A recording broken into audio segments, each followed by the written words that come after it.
Hello everyone, ನಮಸ್ತೆ. ಇವತ್ತಿನ ರಾತ್ರಿ ಊಟಕ್ಕೆ ಹುಳ್ಳಿಕಾಳು ಮೊಳಕೆಕಾಳು ಸಾರು ಮಾಡಿ ಮುದ್ದೆ ಮಾಡೋಣ ಅಂತ ನಾನು ಹೇಗೆ ಮಾಡ್ತೀನಿ ಅಂತ ಸಿಂಪಲ್ ಆಗಿ ರೆಸಿಪಿ ಶೇರ್ ಮಾಡ್ತಾ ಇದ್ದೀನಿ. ಮೊದಲಿಗೆ ಮಸಾಲೆ ರುಬ್ಕೊಳ್ಳೋದಕ್ಕೆ ಚಕ್ಕೆ, ಲವಂಗ, 1 ಸ್ಪೂನಷ್ಟು ಮೆಣಸು, ಅರ್ಧ ಸ್ಪೂನಷ್ಟು ಗಸಗಸೆ, ಒಂದು 4ರಿಂದ 5 ಹಸಿಮೆಣಸಿನಕಾಯಿ, ಸ್ವಲ್ಪ ಬೆಳ್ಳುಳ್ಳಿ, ಸ್ವಲ್ಪ ಶುಂಠಿ, ಪುದೀನ ಸೊಪ್ಪು, ಈರುಳ್ಳಿ, ಟೊಮೆಟೊ, ಸ್ವಲ್ಪ ಅರಿಶಿನ ಪುಡಿ, ಹಾಗೆ ಒಂದು 3 ಸ್ಪೂನಷ್ಟು ಧನಿಯಾ ಪುಡಿ ಹಾಕೊಂಡಿದ್ದೀನಿ. ಇದು ಮಸಾಲೆ ಸಾಂಬಾರ್ಗೆ ಅಂತಾನೆ ಅಮ್ಮ ಮಾಡಿ ಕಳಿಸ್ತಾರೆ. ಹಾಗೆ ಕೊತ್ತಂಬರಿ ಸೊಪ್ಪಿದ್ರೆ ಹಾಕೊಬೋದು, ನನ್ನ ಹತ್ರ ಇರಲಿಲ್ಲ ಹಾಗಾಗಿ ಸ್ಕಿಪ್ ಮಾಡಿದೆ. ಲಾಸ್ಟಲ್ಲಿ ಸ್ವಲ್ಪ ತೆಂಗಿನಕಾಯಿ ತುರಿ ಹಾಕೊಂಡು ನುಣ್ಣಗೆ ರುಬ್ಕೊಬೇಕಾಗತ್ತೆ. ಇನ್ನೊಂದು ಕಡೆ ನಾನು ಇಲ್ಲಿ ಅನ್ನಕ್ಕಿಟ್ಟೆ. ಕುಕ್ಕರಲ್ಲಿ ಸಾಂಬಾರ್ಗೆ ಒಗ್ಗರಣೆ ಮಾಡ್ತಾ ಇದ್ದೀನಿ. ಎಣ್ಣೆ ಹಾಕ್ಬಿಟ್ಟು ಸ್ವಲ್ಪ ಈರುಳ್ಳಿ ಹಾಕಿ, ಈರುಳ್ಳಿ ಕೆಂಪಗಾದ್ಮೇಲೆ ಮೊಳಕೆ ಹುಳ್ಳಿಕಾಳನ್ನ ಹಾಕಿ ನೀಟಾಗಿ ಒಂದ್ಸರಿ ಎಣ್ಣೆಲಿ ಫ್ರೈ ಮಾಡಿ ರುಚಿಗೆ ಬೇಕಾದಷ್ಟು ಒಂದೇ ಸರಿ ಕಲ್ಲುಪ್ಪನ್ನ ಹಾಕೊಂಡಿದ್ದೀನಿ. ನೆಕ್ಸ್ಟ್ ಇದಕ್ಕೆ ರುಬ್ಬಿಟ್ಕೊಂಡಿರೋಂಥ ಮಸಾಲೆನ ಹಾಕಿ ನೀಟಾಗಿ ಒಂದ್ಸರಿ ಫ್ರೈ ಮಾಡ್ತಾ ಇದ್ದೀನಿ. ಹಸಿ ಮಸಾಲೆ ಹಾಕಿರೋದ್ರಿಂದ ಸ್ವಲ್ಪ ಎಣ್ಣೆನಲ್ಲೇ ಫ್ರೈ ಮಾಡಿದ್ರೆ ಚೆನ್ನಾಗಿ ಬರುತ್ತೆ. ಇಲ್ಲ ಅಂತ ಅಂದರೆ ಇದಕ್ಕೆ ಸೇಮ್ ಮಸಾಲೆನೇ ಫಸ್ಟೇ ಎಣ್ಣೆನಲ್ಲಿ ಹುರಿದಿಟ್ಕೊಂಡು ಇವಾಗ ಆ್ಯಡ್ ಮಾಡಿದ್ರು ಅದೇ ಸ್ವಲ್ಪ ಡಿಫ್ರೆಂಟಾಗಿ ಟೇಸ್ಟ್ ಬರುತ್ತೆ, ಚೆನ್ನಾಗೂ ಇರುತ್ತೆ.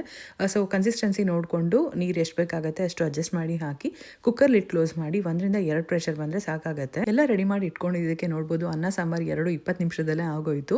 ಒಂದು ಅರ್ಧ ಗಂಟೆ ವಾಕಿಂಗ್ ಹೋಗಿದ್ವಿ, 7:30ರಿಂದ 8 ಗಂಟೆಗೆ ಬಂದು ನಾನು ಇಲ್ಲಿ ಮುದ್ದೆ ಮಾಡ್ತಾ ಇದ್ದೀನಿ. ಈ ವ್ಲಾಗಲ್ಲಿ ಟೈಮ್ ಯಾಕೆ ಮೆನ್ಷನ್ ಮಾಡ್ತಾ ಇದ್ದೀನಿ ಅನ್ನೋದಾದರೆ, ಲಾಸ್ಟ್ ಮಿನಿ ವ್ಲಾಗಲ್ಲಿ ನಾನು ಕೇಳಿದ್ದೆ ಯಾವುದೇ ರೀತಿ ಪ್ರಿಪ್ರೇಷನ್ ಏನು ಮಾಡ್ಕೊಂಡಿರಲಿಲ್ಲ. ಸೊ ಈ ಅಡುಗೆ ಮಾಡೋದಕ್ಕೆ ನನಗೆ 1 ಅವರ್ ಆಯಿತು, ನೀವೆಷ್ಟು ಟೈಮ್ ತೊಗೊತೀರಾ ಅಂತ. ವೆಜಿಟೇಬಲ್ಸ್ ಎಲ್ಲ ಕಟ್ ಮಾಡೋದಕ್ಕೆ ಅಷ್ಟೊಂದಾಯಿತು.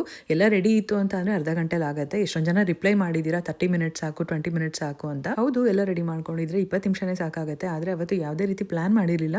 ಫ್ರಿಜ್ ಓಪನ್ ಮಾಡಿದ್ಮೇಲೆ ತರಕಾರಿ ಎಲ್ಲ ತೊಗೊಂಡು ಬಂದು 1 ಅವರಲ್ಲಿ ಡಿಸೈಡ್ ಮಾಡಿ ಚಪ್ಪರ ದೋರೆಕಾಯಿ ಆಗಿರ್ಬೋದು ಮತ್ತು ಸಾಂಬಾರು ಸೌತೆಕಾಯಿ ಎಲ್ಲ ಕಟ್ ಮಾಡಿ ರೆಡಿ ಮಾಡಿದ್ದು. ಹಾಗೆ ಕೆಲವರು ಹೇಳಿದ್ರಿ ಬೇಳೆ ಮತ್ತು ಅಕ್ಕಿ ಎರಡೂ ಕೂಗಿಸ್ಕೊಂಡ್ರೆ ಬೇಗ ಆಗುತ್ತೆ ಅಂತ. ಬಟ್ ಮನೇಲಿ ಮಕ್ಳಿಗೆ ಯಾರಿಗೂ ಫ್ಲೇವರ್ ಇಷ್ಟ ಆಗಲ್ಲ. ಒಂದೇ ಕುಕ್ಕರಲ್ಲಿ ಮಾಡಿದ್ರೆ ಸೊ ಇಷ್ಟಪಡಲ್ಲ ಅನ್ನೋದಕ್ಕೋಸ್ಕರ ಅನ್ನ ಸಪ್ರೇಟಾಗಿ ಮಾಡ್ತೀನಿ, ಬೇಳೆ ಸಪ್ರೇಟಾಗಿ ಕುಕ್ ಮಾಡ್ತೀನಿ. ಬೇಳೆ ಎಲ್ಲ ತುಂಬಾ ಬೇಗ ಬೆಂದೋಗುತ್ತೆ. ಅನ್ನ ಮತ್ತು ಬೇಳೆ ಬೇಯೋದಕ್ಕೆ ಟೈಮೇ ಬೇಕಾಗಿಲ್ಲ ಅಂತ ಹೇಳ್ಬೋದು. ಬರೀ ತರಕಾರಿ ಕಟ್ ಮಾಡ್ಕೊಳ್ಳೋದು ಒಂದೇ ಟೈಮ್ ತೊಗೊಳ್ಳೋದು. ಹಾಗೆ ಹೇಳ್ಬೇಕು ಅನ್ನಿಸ್ತು. ಯಾರೆಲ್ಲ ಕಮೆಂಟ್ಸ್ ಮಾಡಿದ್ದೀರಾ ಎಲ್ರಿಗೂ ತುಂಬಾ ಥ್ಯಾಂಕ್ಸ್. ಅಡುಗೆ ಎಲ್ಲ ಆಯಿತು. ಬಿಸಿ ಬಿಸಿ ಮುದ್ದೆ, ತುಪ್ಪ, ಸಾಂಬಾರು ಜೊತೆ ಊಟ ಅಂತೂ ತುಂಬಾ ಚೆನ್ನಾಗಿತ್ತು. ಫಸ್ಟು ಹಸ್ಬೆಂಡ್ ಕೊಟ್ಟೆ, ಮಕ್ಳಿಗೂ ಕೂಡ ಕೊಟ್ಟೆ, ಅವ್ರಿಗೆಲ್ರಿಗೂ ಅನ್ನ ಕೊಟ್ಬಿಟ್ಟು ನಾನು ಕೂಡ ಲಾಸ್ಟಲ್ಲಿ ಊಟ ಮಾಡಿದೆ. ತುಂಬಾ ಚೆನ್ನಾಗಾಗಿತ್ತು. Thank you for watching. ಮತ್ತೆ ನೆಕ್ಸ್ಟ್ ಮಿನಿ ವ್ಲಾಗಲ್ಲಿ ಸಿಗ್ತೀನಿ. ಬಾಯ್.